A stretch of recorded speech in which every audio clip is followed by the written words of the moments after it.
My self Jitendra Sharma. Welcome to our YouTube channel doctor study point.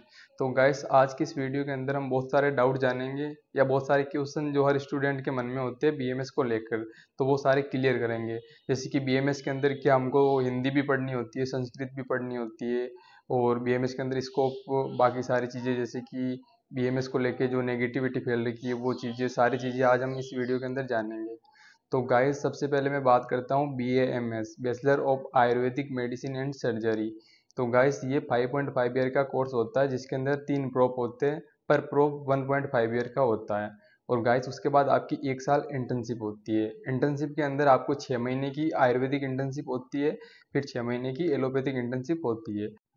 तो guys, सबसे पहले हम बात करते हैं बीएमएस हिंदी के अंदर होता है, इंग्लिश के अंदर होता है या संस्कृत के अंदर।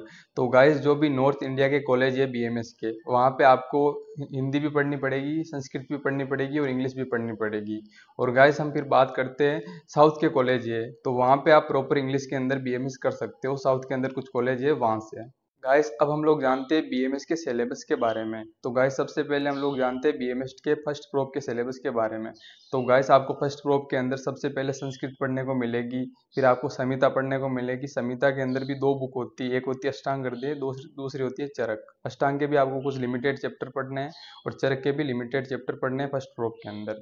फिर आपको पढ़ने को मिलेगी पदार्थ विज्ञान, और गाइस आपको पढ़ने को मिलेगी एनाटॉमी और फिजियोलॉजी। एनाटॉमी में गाइस आपको लैब के अंदर मसल्स देखोगे, बोन्स देखोगे, मसल्स अटैचमेंट देखोगे, डाइसेक्शन करोगे, तो आपका इंटरेस्ट बहुत ही ज़्यादा बनेगा।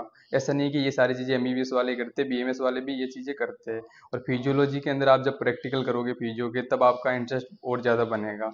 तो गाइस, अब हम बात करते हैं सेकंड प्रोप के अंदर। तो सेकंड प्रोप के अंदर आपको पढ़ने को मिलेगी टॉक्सिकोलॉजी, पैथोलॉजी और डीवी द्रव्य गुण हो गया, ऐसे सारे सब्जेक्ट आपको पढ़ने को मिलेंगे। फिर अपन बात करते हैं थर्ड प्रोप के अंदर। थर्ड प्रोप के अंदर आपको पढ़ने को मिलेगी काय चिकित्सा हो गई, ईएनटी हो गई और आपकी गायनी वगैरह हो गई। ये सारे सब्जेक्ट आपको थर्ड प्रोप के अंदर पढ़ने को मिलेंगे। फिर आपकी 1 साल की इंटर्नशिप रहेगी, 6 महीना आयुर्वेदा प्लस 6 महीना एलोपैथ की। करते गाइस, जो नेगेटिविटी फैल रखी है कि बीएमएस के अंदर बहुत ज़्यादा बैक आती है, स्कोप नहीं है, तो गाइस ये सारी चीज़ें गलत है।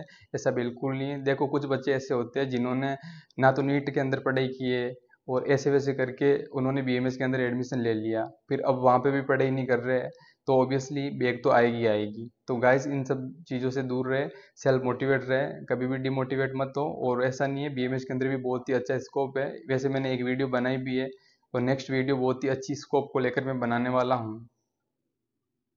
अब हम बात करते हैं कि आपको नीट के अंदर ड्रॉप लेना चाहिए या नहीं लेना चाहिए, क्या आपको बीएमएस चूज करना चाहिए या नहीं। तो गाइस, अगर आपकी एज 20 या 22 है, तब तक आप आराम से ड्रॉप ले सकते हो, और मुझे नहीं लगता बाद में आपको ड्रॉप लेना चाहिए। अगर आपको बीएमएस मिल रहा है तो आपको बीएमएस ले लेनी चाहिए, क्योंकि गाइस ड्रॉप लेने से ऐसा तो है नहीं। अब मान लो आपने 25 की एज तक आप ड्रॉप ले रहे हो, फिर आपको एमबीबीएस मिल गई, फिर आप 5.5 साल की एमबीबीएस करते हो, अगर आपको फिर नहीं मिली, फिर बीएमएस करना पड़ा, तो 5.5 साल की आपकी बीएमएस हो गई, फिर 3 साल की आपकी पीजी हो गई। तो गाइस, ऐसे ज़िंदगी भर डिग्री थोड़ी करते रहना है। तो गाइस, ऐसा है, सही यही रहेगा कि टाइम पर आप अपनी डिग्री कर लो, चाहे कोई सी भी हो। तो गाइस, अब आप सबका क्वेश्चन होगा कि क्या आपको बीएमएस के अंदर रिग्रेट हो रहा है या आपको बीएमएस के अंदर कैसा लग रहा है। तो गाइस, मैं अपना आंसर दे रहा हूँ कि मेरे को बीएमएस के अंदर बिल्कुल रिग्रेट नहीं हो रहा।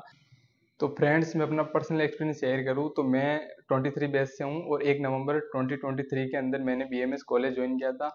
और गाइस, मेरे को भी स्टार्टिंग के अंदर पता नहीं था कि सिलेबस क्या है, इसमें संस्कृत पढ़ने को मिलेगा और हिंदी भी पढ़ने को मिलेगी।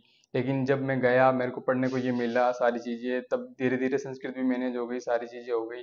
क्योंकि फिर मेरे को पता चला कि संस्कृत पढ़ना इसलिए ज़रूरी है क्योंकि चरक के जो श्लोकाज है, अष्टांग के जो श्लोकाज है, उनको समझने के लिए संस्कृत आनी चाहिए। क्योंकि आपको अच्छे से संस्कृत नहीं आएगी तो आप अच्छे से श्लोक ही नहीं समझ पाओगे।